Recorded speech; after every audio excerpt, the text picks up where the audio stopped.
السلام علیکم ورحمۃ اللہ وبرکاتہ۔ سامعین، امید کرتا ہوں کہ خیریت سے ہوں گے۔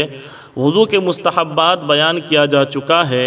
آئیے آج نواقض وضو پیش کر رہا ہوں، یعنی وہ چیزیں جو وضو توڑ دیتی ہے۔ تو نواقض وضو 8 ہیں۔ نمبر 1، پیشاب پاخانہ کرنا یا ان دونوں راستوں میں سے کسی چیز کا نکل جانا۔ نمبر 2، ریح یعنی ہوا کا پیچھے سے نکلنا۔ نمبر 3، بدن کے کسی مقام سے خون یا پیپ نکل کر بہہ جانا۔ نمبر 4، منہ بھر کے قی کرنا۔ نمبر 5، لیٹ کر یا سہارا لگا کر سو جانا۔ نمبر 6، بیماری یا اور کسی وجہ سے بے ہوش ہو جانا۔ نمبر 7، پاگل دیوانہ ہو جانا۔ نمبر 8، نماز میں قہقہا لگا کر ہنسنا۔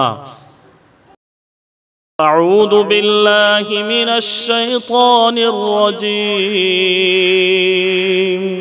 بسم اللہ الرحمن الرحیم۔ والعصر ان الانسان لفی خسر الا الذین آمنوا وعملوا الصالحات وتواصوا بالحق وتواصوا بالصبر۔ صدق اللہ العظیم۔